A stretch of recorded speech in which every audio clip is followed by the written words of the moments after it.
Go live, another video, another share guys, another POV. So ngayon magbibigay tayo ng point of view sa live ni Dodong Ruel. Actually last night bago pa man sila nabash. Bago pa nabash ng bonggang-bongga si Langga Rachel, ito yung mga eksena nila na masaya sila, kumakain sila ng maayos, busog na busog at talagang ini-enjoy nila yung pagkain. Yan ang mga bagay na napapansin ko at yan dapat ang nakikita natin bago tayo bumwelta or magsasabi ng mga hindi magagandang salita o sinasabi natin tungkol kay Rachel. Ang harsh naman ng iba kasi dyan.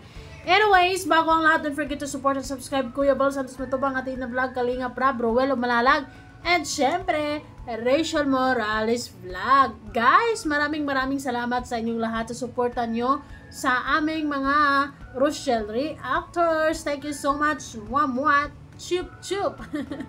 So guys, ito na yung eksena bago pa nangyari ang aktingan, bago pa nangyari ang dramahan, bago pa nangyari ang bash, no? Na umabot sa puntong grabe yung panguhusga nila kay Rachel sa gabing yon at feeling kasi nila na api or hindi nire-respeto si Dodong Ruel, but it's a no kasi sa mga sa bago pa sila nagagtingan, yung kumakain pa sila, masaya silang kumakain at nag-i-enjoy sila. Okay, so there's no reason, talagang plainly for actingan lang talaga yung kay Rachel at sinabi naman nila, pero siguro nadadala lang talaga sila sa mga pag-aarte-arte ni Rachel, kaya na misunderstood, na misinterpret, na misjudge ng mga ng iba dyan. But anyways, it's fun. What's done is done, and ang mahalaga ay ang mahalaga is na ipagtanggol na or nagsalita na si Dodong Ruel about sa mga bagay-bagay na yon. Maluwag na sa puso ko, maluwag na sa damdamin ko na nagsalita si Dodong Ruel tungkol sa mga bashers. Kasi mostly naman ang naging sensitive sa part na yon is yung mga solid Ruel na they don't love Rachel at all. But anyways, ito yung mga ito yung mga kaganapan bago ang aktingan.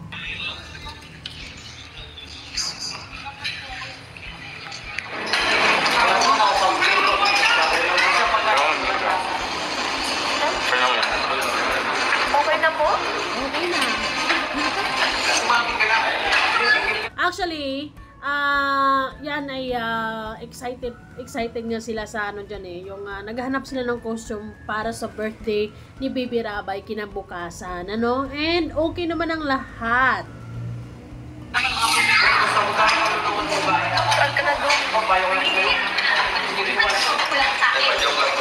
And isa sa mga gusto ko sa kanilang dalawa is yung kapag nag-food trip sila, yung gustong-gusto ko sa kanila yung kumakakain sila together, because I believe the couple that it's together stays forever.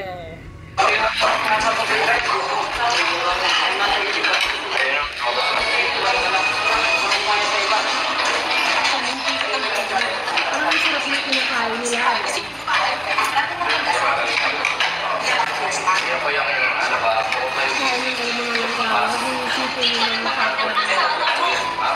Binabantayan mo lang yung ang sarap ng parang fried rice kimchi rice.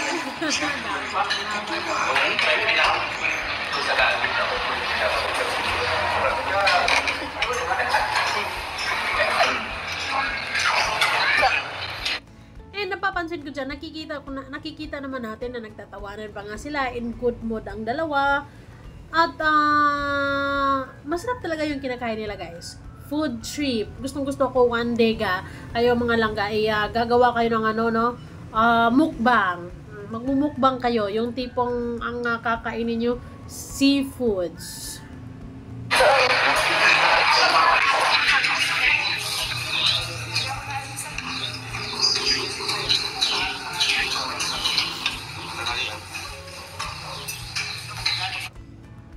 gutom silang Rachel sa araw na yon, sa gabi na yon, sa mga oras na yon, kasi hindi siya nag-almusal, hindi rin siya nagtanghalian. Nako naman, tingnan nyo guys, nag-diet na ata silang Rachel. Huwag ka mag-diet lang Rachel, kasi ano naman, hindi ka naman mataba. Payat nga siya sa in-person, kasi matabalo sa tingnan sa camera. May mga araw na parang feeling ng iba na ang taba niya, pero ang payat niya in person.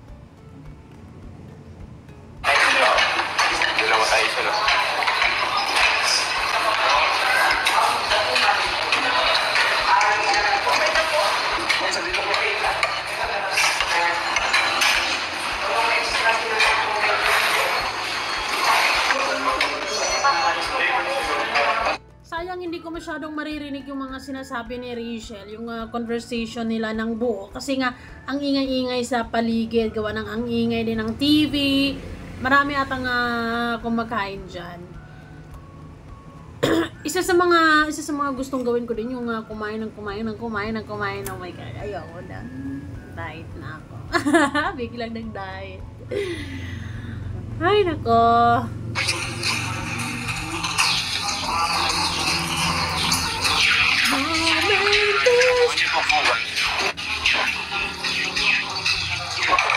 Ano pong susuotin namin? O diba, excited ba sila dyan na kinabukasan ay may malaking or may mahalagang kaganapan o mahalagang event silang pupuntahan, and then bigla silang nabash sa live na yun. Well, actually guys, nagsimula lang naman yung pangbabash nila ng bonggang-bongga kay Rachel nung nagkaroon ng issues na involve ay yung mga taong malalapit sa kanya na hindi natin inaasahan. Yung dati pa naman, alam naman natin na meron na talagang mga bashers si Rachel. Oo, meron na talaga. Siguro nagkaroon lang sila ng lakas ng loob na nagkaroon sila ng pagkakataong ito na atakihin nila si Rachel ulit kasi dahil sa nangyaring issues. But kung iisipin natin, wala or labas si Rachel sa mga issues na yun, kasi never naman siyang naging involved sa ganyang mga issues, and so far so good naman yung samahan ni Dodong Roel. Wala naman silang hindi naman sila na sasama sa money whatsoever issues na yan. Pinapahalagahan nila ang bawat piso na natatanggap nila sa sponsors nila, and kung para saan yung pera na yon. So kung sino man yung involved sa issues na yon, dapat doon lang sila mag-focus kung anong gagawin nila. Hindi nila ibabato, hindi nila sasama si Rachel, kasi si Rachel ay wala namang kinalaman or yung Morales family.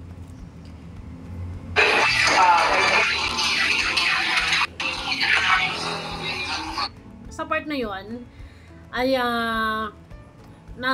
natawa ako kung saan ay ano na sila dyan, nagdi-dessert, no? Coffee jelly ang kanilang dessert, and yes, masarap naman talaga ang coffee jelly. At kung makahigop naman silang kasi Dodong Roel, para namang hunag ang lakas-lakas naman, mukhang parang mahigop naman silang Rachel, ano?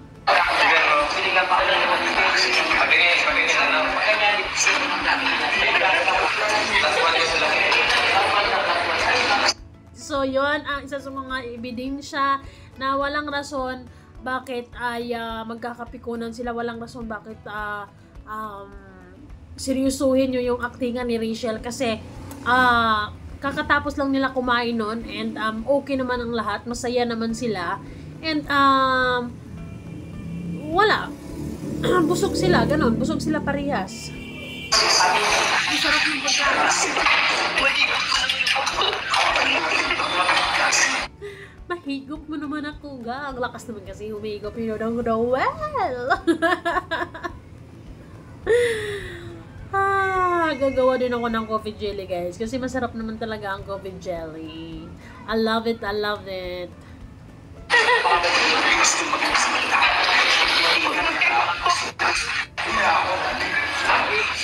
Ang wala ding rason para mapikon si Ruel sa mga trip ni Rachel sa mga oras na yon, kasi okay naman ang lahat, and ganoon talaga pag same vibes, ganoon talaga pag komportable ka na sa isang tao. Kumbaga parang feeling mo libre ka nang maging ikaw, libre ka nang maging ipakita yung kung ano ka, na alam mo yung tao na yun, no judgment, no? Pero kasi ang mga bashers talagang hindi sila ganon. Talagang meron silang sasabihin. Sabi nga ng iba, kung wala ka namang magandang sasabihin, ay huwag ka na lang mag-talk. Ayaw ko na lang mag-talk. Huwag ka na lang mag-comment, ganon. Pero hindi kasi ganon. Yung iba talaga ay very opinionated, very demanding, and very sensitive sila. Pero guys, nag-i-enjoy ako sa kainan session nila na yan kasi nakikita ko na gutom sila and masarap yung pagkain nila. Ini-enjoy nila yung pagkain nila habang nagkakamustahan sa live, no?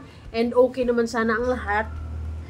Hanggang sa nagkaroon na naman ng pagkakataon ng mga bashers na umatake kay Langga Rachel because of acting-actingan. Ay, nako, talaga naman.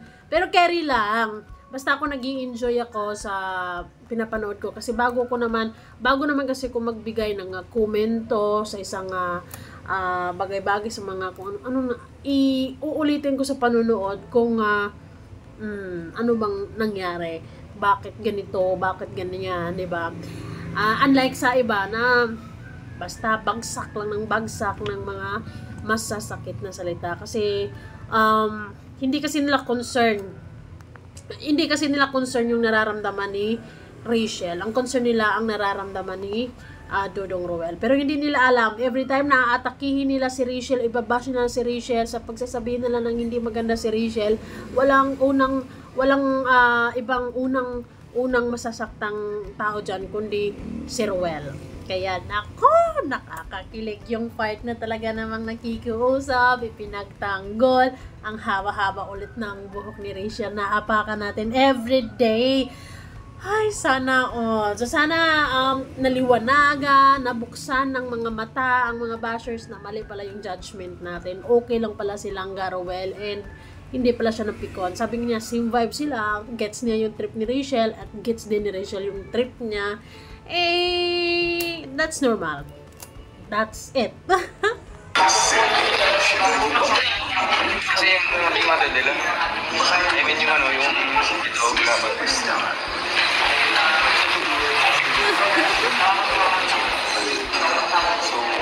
parang may sarap yung walang kutsara doon. Promise nga, totoo. Yung usapan nila na yan, kung naranasan ba nila ni Ruel na, yung like for example, pagkatapos mong kumain, didilaan mo yung plato. Ako din hindi ko rin naranasan yun kasi kapag nakita yun, kapag makita ka ni mama or ni papa, ay patay ka. Ganunin ka agad. Wala lang sa mukhang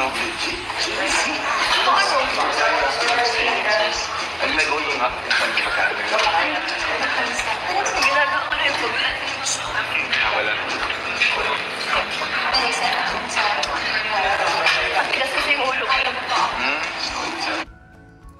Yung mga bagay na yun, medyo off talaga yun i-share kung hindi ka komportable sa isang tao. Siyempre, mahihiya ka. Pero, dahil sa pagiging komportable na nila sa isa't isa, palagay na yung kalooban nila sa isa't isa, parang wala na silang tinatago, no secrets at all. Kaya kahit mga simpleng bagay, yung mga ganong bagay na mga pakasimple lang, and na-i-share na talaga nila sa isa't isa. Kung nakaka-relate ba yung isa, ganon, sinishare. Share lang, ganon. Lupo. Ay, Ma'am Marlene. Ang laki ng pimps ni ni Dodong Roel dito. Ay. Dagyo, salamat po. Mami, bagay. Pagkain ng kapatid. Ayan, yan.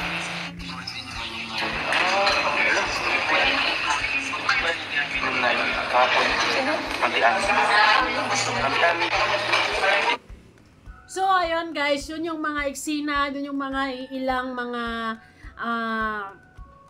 nakikita ko na maayos sila, healthy naman yung relationship nila, walang rason kung bakit maha-hurt tayo kasi nasasaktan si Ruel or hindi nirespeto si Ruel. Ay, nako, maayos po ang samahan nila at never naman siguro magtatagal ng samahan nilang dalawa kung in case ay hindi siya nirerespeto ni Rachel or hindi niya nagugustuhan yung ugali ni Rachel, 'di ba? So, kaya nagtatagal sila kasi biglang sabihin noon is all goods. Maayos ang lahat, maayos si Rachel sa kanya, maayos si Ruel sa pamilya ni Rachel, and si Rachel ganun din naman, 'di ba? So, strong na yung talaga nila, malakas na talaga yung samahan nila, very na talaga sila, kumbaga komportable na talaga sa isa't isa, kaya naman ay hindi na nila big deal yung kapag yung isa may trip na kung ano mang kadramahan, ganyan. Ay, kaya guys, stay positive, embrace positivity and avoid negativity. Huwag tayo masyadong sensitive para kay Ruel and insensitive naman tayo pagdating kay Rachel kasi it's not fair, okay? Kung hindi naman namin kayo mapipilit na mahalin si Rachel just like kung paano nyo mahalin si Ruel, respeto na lang kasi mahal niya yung taong sinusuportahan or dapat mahalin nyo yung taong kung sino yung tao dapat mahalin nyo kung sino yung mahal ni Ruel kasi yun dapat complete package. Pero kung hindi talaga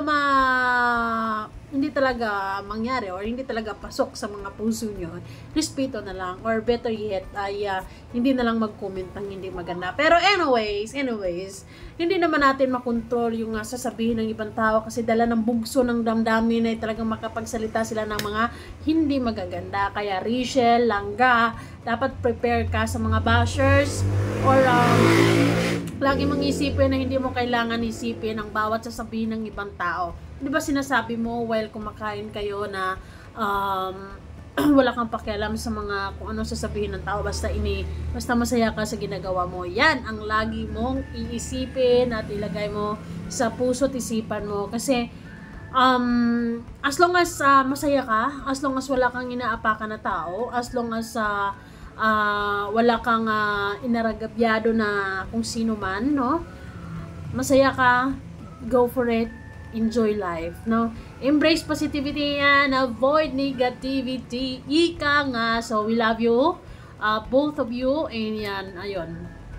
Masaya ako na nakita ko na yung tipong hindi talaga maiwasan sa community, may mga problema, may mga issues, pero hindi nyo pinababayaan yung isa't isa. You got each other's back, guys, and it's something na yun yung nagpapatibay ng loob ko na ang sarap yung suportahan kasi yung pagmamahalan nyo sa isa't isa is buo, no?